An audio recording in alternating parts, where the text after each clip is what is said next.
Alright, time to play the devil's advocate. Today we will discuss all the different kinds of defects you can find on ancient coins.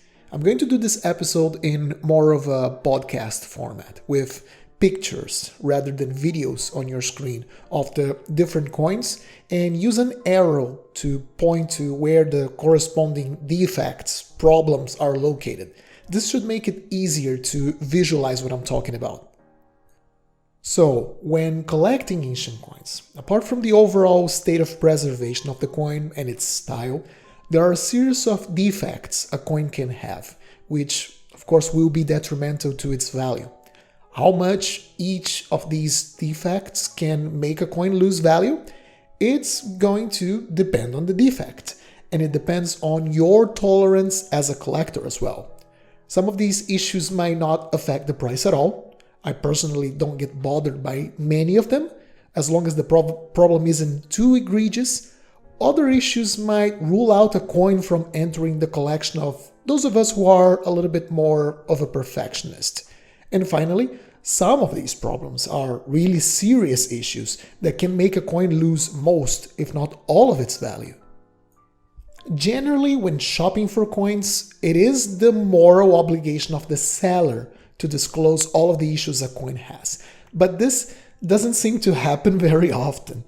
This is the reason for this video. A quick, very quick guide for what to look out for, so you can be a better collector and a well-informed shopper. I'm not going to explore excessively deep into each problem, at least for this video. There's a lot of stuff to cover, but what I'm about to show you should be enough so you can at least detect the presence of a defect on a coin, even if you don't truly grasp the super specific details of what causes it. The particular problems that affect ancient coins come from two main sources. They either come from imperfections and problems during manufacture. Remember, these were handmade, so different to machine-made coins. There can be a lot of variations on coins from the same series, even from the same mint. The other series of problems are post-mint damage, which should be expected to some degree on ancient coins. Some of our coins have been around for over 2,000 years. Wear from circulation isn't the only thing that could have affected them. People did all sorts of nasty things to coin. They poked holes through them, clipped them, chopped them in halves, and unless they were stored in a very well protected container, nature has taken its toll on our coins, with all kinds of chemical reactions that could damage or destroy them entirely. Okay, let's just get started. And we start with a very common issue: flame cracks. Flame cracks are, well, cracks formed on the planchet of a coin at the time of striking. This kind of problem is very hard to see on modern coins, as mints put a collar around the coin when it is being struck to better control the displacement of the metal. But back then, most coins were simply sandwiched between the obverse and reverse dies, and in case the coin was struck with a particularly strong blow, its structural integrity wasn't enough to handle the impact, and cracks formed. Most of the times this isn't a serious issue. Coins don't become seriously structurally compromised from cracks unless the flan is particularly thin or the crack goes nearly all the way across the coin, which is incredibly rare. I've only seen this issue be somewhat common on Byzantine coins. I personally have lots of pieces with small cracks in my collection, and I don't consider it a problem that decreases its value, in my opinion. It's just a thing that ancient coins have. We then have flan splits. It's the same situation with the flan crack, but instead of a crack forming along the flan, the rim of the coin splits, forming like a V-shaped opening at its edge. The effect, it's like if you picked a piece of tissue paper and pulled it from both ends, it will eventually tear in the middle. Personally, I think flan splits can be a bit more detrimental to the coin. They might erase a letter or two from the legends, or erase some part of the design that was located next to the rim where the tear happened. But it isn't a particularly terrible problem. And some of these tears actually give the coin an ancient, rough look that I like. Next, weirdly shaped flans. There were all kinds of ways ancient peoples prepared the flans prior to striking the coin. Some used molds, some just poured metal on a flat surface. This might not always result on a nice round coin. Also, when it was time to strike the coin, the hammer blow might have hit the flan in a weird angle. Basically, lots of things can go wrong in a manual casting and striking process that can result in a flan with a weird shape. Quality control wasn't uniform as well. For some types of coins, it might be very hard to find a flan that isn't very well rounded. Egyptian coins, generally, for example, come to mind. They were always made with remarkable quality, while other types, like 3rd century Roman coins, are a complete disaster. Finding a perfectly round coin for emperors such as Gallienus or Claudius Gothicus is very hard. Then we have ragged flan edges. As I mentioned previously, the ways the ancients prepared the flans prior to striking varied a lot. Some went to the trouble of making sure the coin had a smooth rim with as few imperfections as possible, while others really couldn't care less. I feel like, for example, the Greeks in particular were very careful in preparing their flans. Silver coins generally have very well-made rims for them, while the Romans, for example, are all over the place. Some periods seem to have very good quality control, while at other times, coins can look ragged and goofy. This raggedness can come either from the flan preparation, as I mentioned before, or from the forces of the striking process, messing up the edges of the coin due to the quick displacement of metal. Let's keep going. Undersized flans, also called short flans. This happened when a flan isn't particularly wide and its diameter doesn't match the diameter of the die. It's smaller than the diameter of the die, resulting on the outer parts of the design being left out of the flan. This seems to be a common phenomenon in some Indian coins and some Greek coins as well. Athenian tetradrachma from late classical and early Hellenistic period are famous examples, with the flans being super thick but not very wide, resulting on important parts of the design being cut out, like the crest on Athena's helmet and parts of the legends on the reverse. They're sometimes just unreadable. But these are just some common examples. Any type of ancient coin might come with a short flan. Next, underweight coins. Every coin has a theoretical weight, as every coin was part of a monetary system.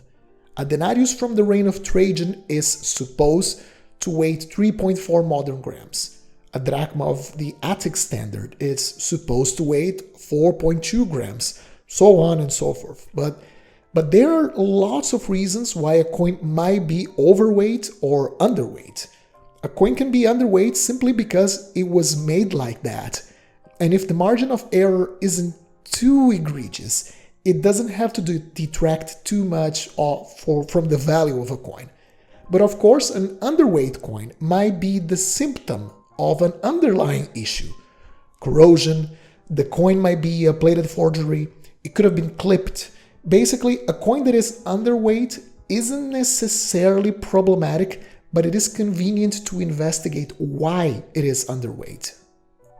Next, a coin can have casting sprues, like this very charming example of a Parthian bronze coin you see on your screen. One of the ways the flans were produced was by casting a whole line of flans. This would allow you to only need to pour the molten metal once instead of pouring it on individual round slots. Imagine like a necklace with lots of cylindrical beads connected by a thin line. That's the basic idea behind it. After pouring the entire line, each individual round flan would be cut loose and the excess material from the connecting sprue was sanded away, leaving a perfectly round flan to be made into a coin.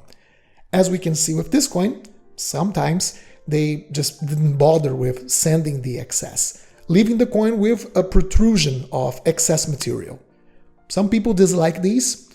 I personally love casting screws, and for me they don't detract from a coin's price. It gives us such a tangible example on how they were made. Next issue, clipping. Oh, this one could get you executed in medieval England if you were caught doing it. Clipping is, as the name suggests, the act of clipping the outer edge of coins made out of precious metals. Just enough so people wouldn't notice. You would then spend that coin, pass it along, and keep those little shavings of metal. After some time doing this, you could accumulate enough silver or gold to melt down the metal and have enough material to make yourself a new coin. Of course, this was a major criminal offense back in ancient and medieval times, punishable by death.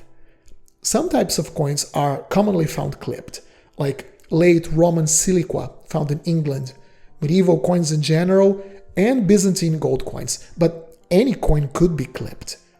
A coin that is severely underweight or misses part of the outer designs, like the legends around an emperor's bust, has most likely been clipped. These coins are still collectible.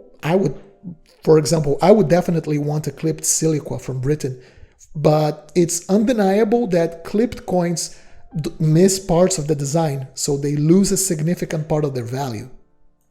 Now, different to clipping, which was an illegal activity, an attempt to scam people, cutting coins to make small change was perfectly legal in some places. If your coin isn't broken, it is purposely cut in half or in a quarter, it was most likely cut like this on purpose to make small change. This was not a universal phenomenon, it happened in certain contexts. In many places during the High Middle Ages, the silver penny, for example, was the only coin minted, so you only had one type of coins, and one silver penny was worth a considerable amount of money. So coins could have been cut in quarters or halves to make halfpence and farthings, small change. Some provincial mints from Rome also did this, like the first emissions from the colony of Emerita in modern-day Spain. The mint at first only struck one type of bronze coin, the as, and these coins are often found cut in half to be used as semices, because once again the as was a considerable sum of money and they had just found the city, so they needed small change. A cut coin, of course, is worth much less than one that is intact, but a fraction of a rare medieval coin, for example, might be a way for a collector of modest means to be able to afford a certain type they couldn't afford otherwise. Next, brockages. Brockage errors are caused when a coin that had just been struck sticks to the coin die, and then it gets struck once again onto another blank that hasn't been struck yet, pressing a mirror image of the exposed face onto the new blank. This error happens on modern coins as well, but it is extremely rare. Ancient brockages, on the other hand, aren't common, but they're certainly much more common. This is one of the few kinds of errors that most of the time add value to a coin. People generally buy it for the oddity and the fact it is an error. Obverse brockages are much more common than reverse brockages, and they command a healthy premium. But don't expect to charge like $5,000 for a brockage of a coin originally worth $25, like with modern US coins. Maybe you could get like 50. Next, another very common issue on ancients, weak strikes. Modern coins are struck by electrical presses with very precise, consistent, and even application of force throughout the face of the planchet. Handmade coins were everything but consistent, with each strike being completely different.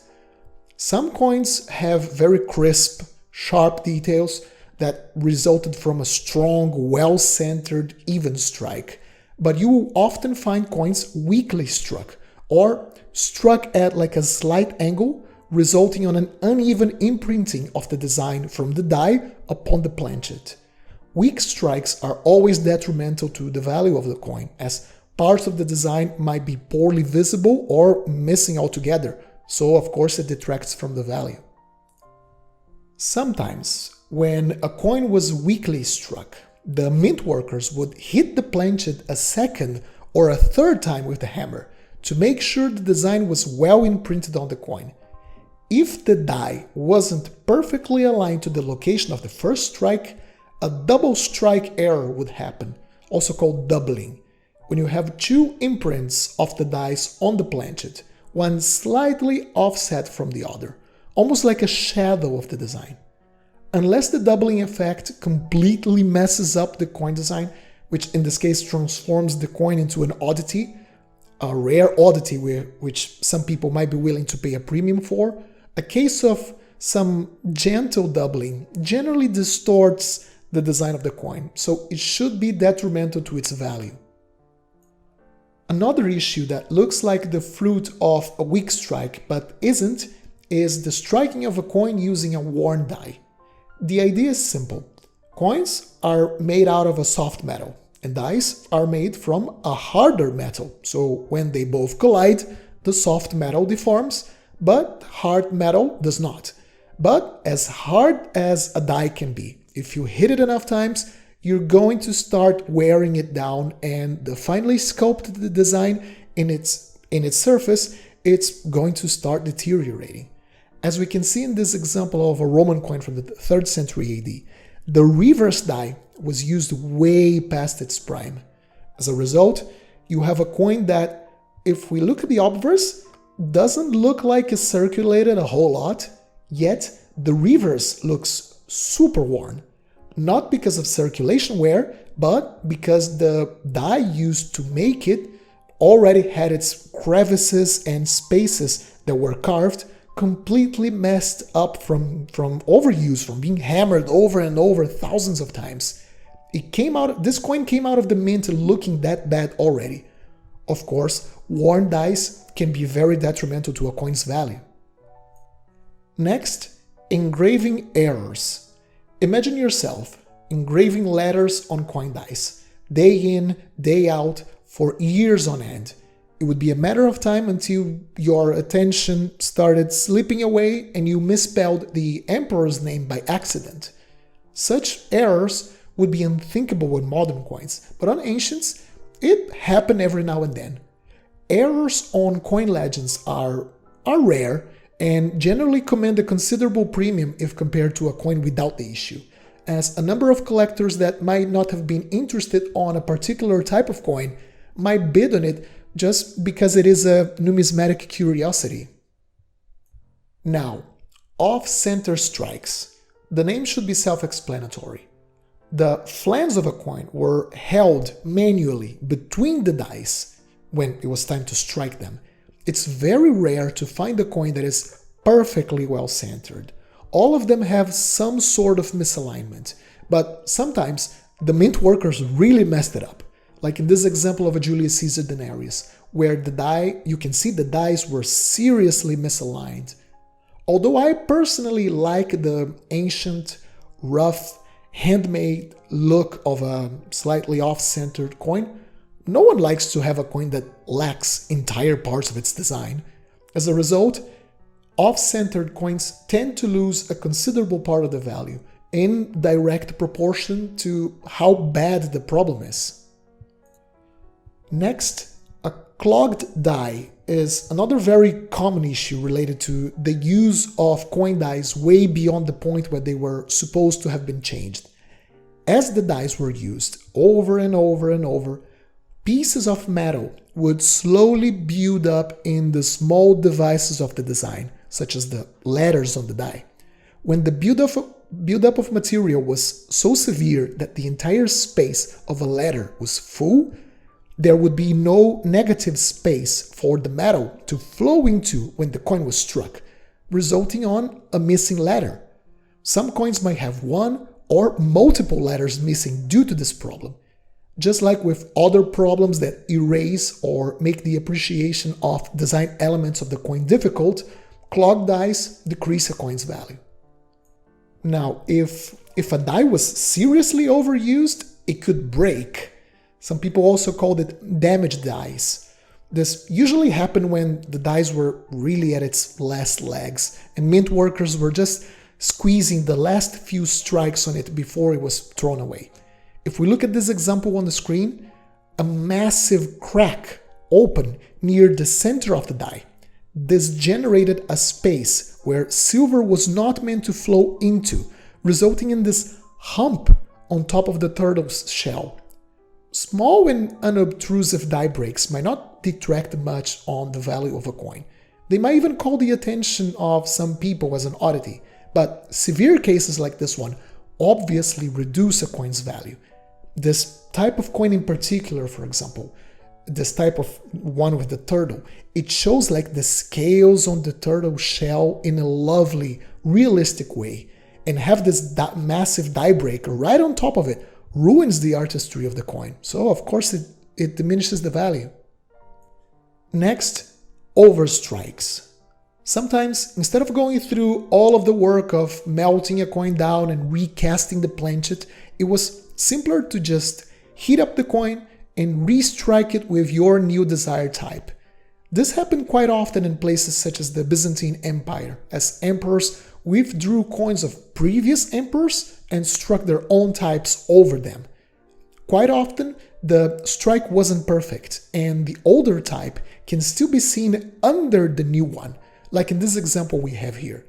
The Romans also overstruck their coins, in particular during the 3rd century AD, when the Roman state withdrew old denarii and restruck them as double denarii in a desperate attempt to come up with more money to pay for troops.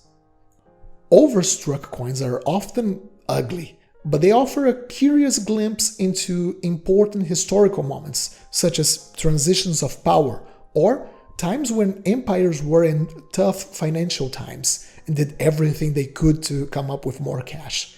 From my experience, the only people I see bidding for such coins are those really into historical numismatic curiosities, and collectors who merely collect for the beauty of the coin generally ignore these types with this error, meaning the value for these coins is generally low. Now, counter marks and banker marks. You will often see coins bearing some sort of counter mark or punch made after it was minted, with all sorts of designs, letters, symbols, like this Athenian tetradrachma you see on the screen. This coin traveled a lot, and as it crossed borders, it was stamped, revalidated to circulate as legal tender at the new territory. There were all sorts of reasons why coins were countermarked. Coins were, for example, deposited for safekeeping in temples and with bankers, and when a banker, for example, received a coin, stamps, symbols of individual bankers were added to the coin in a way to show the coin had been checked and considered to be real. When these countermarks were added on very important parts of the design, which is the case of this tetradrachma on the screen, it tends to be detrimental to the coin's looks and it decreases its value. But on other situations, a pretty countermark added to like an empty field on a coin can greatly increase the coin's historical cool factor and make it worth considerably more. It really depends on the case. Another way ancient peoples validated a coin, this time for its metal content, was with test cuts. If you see a coin with a huge gash on it, like this Hellenistic tetradrachma, it means that this coin was at some point tested for its silver content. The idea was to make a massive cut on the coin and see and look at it and see if the coin wasn't a plated forgery. You had to check if the coin was made out of solid silver all the way to its core. It's a pretty simple idea. Test cuts are always detrimental to a coin's visual appearance, although I think they're quite curious looking and they add a bit of character to a coin, but generally it reduces the coin's value. Next, scratches and graffiti. This one is also self-explanatory. These coins are thousands of years old. It's understandable that throughout its journeys through time, it might have suffered a few scratches and dings. Sometimes these were accidental, other times it might have been the result of improper cleaning, and other times scratches might have been added on purpose to a coin surface, back when they were actual money. The reason behind it, of course, is unknown. One set of scratches could be one type of banker's marks, or someone having a bit of a laugh with the coin. Who knows? We only know that many coins have scratches, and as a degree of visual pollution, unfortunately, scratches reduce a coin's value. Many coins also have holes poked through them. Coins were used as jewelry for as long as holes could be poked on them. If you weren't rich enough to pay for an artist to make you an art piece, or a jeweler to make you some custom jewelry, it's likely that a gold or silver coin was the prettiest object you owned. That's why coins were often worn on necklaces.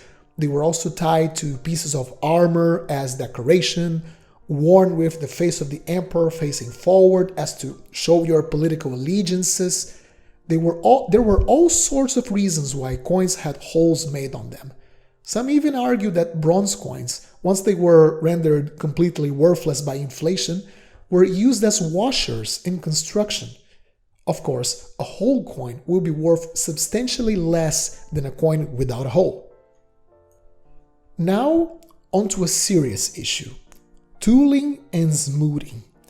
These are two separate issues, but I've decided to clump them together because both are alterations done in recent times to improve the coin's overall appearance. Smoothing is the flattening of potentially rough surfaces, the smoothing out of, for example, oxidations or mineral deposits, and any process that its objective was to make the coin's surface and devices look better, less worn out by natural processes. Base metal coins in particular are very prone to corrosion, and the majority had to receive some degree of smoothing after being dug out. They're generally found with all sorts of crap on top of it. So basically it was a way to make them more presentable. I would say smoothing is tolerable as long as it isn't done very aggressively. And of course it must be disclosed in the sales listing because it affects the value of the coin if it is done excessively. Tooling, on the other hand, is a more serious offense. In this case, it is the alteration done on purpose of a coin, like the actual carving of extra visual elements. This example of a sestertius we have on the screen is a pretty glaring example. It is a worn coin that had lots of its designs recarved. The hair, the details on the face, the sacrificial implements on the reverse, they all have been altered in some way. There's only really fools beginners who don't know what a coin should look like. But still, it's a very dishonest way of trying to trick inexperienced collectors. A coin with so much tooling, for me, isn't worth much. It isn't an ancient coin anymore. Basically, it's a trinket made by someone using a worn ancient coin as a base. One of the issues that smoothing tries to ameliorate are spots of corrosion, also known as pitting. This is the result of chemical damage done to a coin as it journeyed through time. Chemical reactions to the surface metal eat away at the coin, leaving spots of corrosion, from natural elements in the soil and atmosphere to man-made chemicals such as pesticides that are highly acidic and react with metals such as silver. Bronze, for example, is even more prone to corrosion. Despite base metals being capable of developing a patina, like this mineral cover that protects the metal on the coin underneath, some patinas are more stable than others, and generally you will find bronze coins with some sort of surface issue that must be stabilized, unless they were very well protected inside a container or something. coins that make their way to the market will most likely have been treated and stabilized already. But sadly, the damage is already done, and obviously corroded coins command a lower price. Silver has some issues that are particular to it. One of them is crystallization. The name is given due to the appearance silver has when crystallized. It takes this flaky, porous appearance. You can see what I mean from the images. Like if the silver isn't solid, instead having a series of microfractures in it. And at a molecular level, it is exactly what's happening here. You see, metallic silver doesn't mix well with other elements, such as copper, tin, lead, and ancient refining techniques weren't perfect. So there was always a certain quantity of these other components in the alloy. As time passes, these components leach off from the silver, leading to empty spaces between the atoms of silver. This results in this very brittle and sometimes underweight coin. Crystallized coins must be handled with lots of care, and it's not like they don't belong in your collection, but you must be aware they are fragile. Honest dealers should disclose coins that are crystallized, and they can't be given the same value as a coin without this kind of issue. Another issue with silver coins is delamination. This is when a part of the coin surface peels off. Delamination can occur for a series of very different reasons. The thin silver layer on ancient counterfeits, for example, can peel off, revealing the cheap metal core inside of it. Coins of good metal, but heavily crystallized, as I mentioned previously, are very fragile, and some small structural stress caused by rough handling, you let the coin fall down, or thermal dilation and contraction from changes in temperature might be enough for part of the coin to just break away. Even uncrystallized coins might show delamination. Since ancient silver coins had lots of impurities in them, an area with a concentration of impurities might push the silver surface of the coin outwards, causing it to delaminate. This happens generally because different metals dilate and contract at different rates when there are changes in temperature. So with time, thousands of years, this uneven dilation and contraction back and forth might cause internal cracks and damage to the coin, which will eventually cause a part of the layer to peel off. Next, we have surface deposits and incrustations. Once more, the result of our little coins being buried somewhere for thousands of years. Apart from the soil itself possibly forming a thick and hard layer over the surface of the coin, chemical reactions might result on rock-hard mineral incrustations on the surface of the coin. It's basically results of the mix between the metals of the coin and other chemicals in the environment. Quite often, these are mechanically removed before being sold, but you will find coins with some deposits still sitting on its surface. If you have enough patience and you're willing to learn how to do it, you can remove these yourself. Just be careful not to damage the coin in the process. I personally don't have the patience to remove them. I find this tends to happen more on common coins or in lower value coins, as the time and effort of the people that restore these coins isn't worth wasting on cheap coins. But hey, if the incrustations don't hamper the coin's overall visual appeal, it isn't a huge issue for me at least. Another way people try to improve the appearance of a coin surface is through fake patinas. Sometimes a coin has suffered so much damage to its surface and its devices that people just remove the patina entirely with some sort of acid.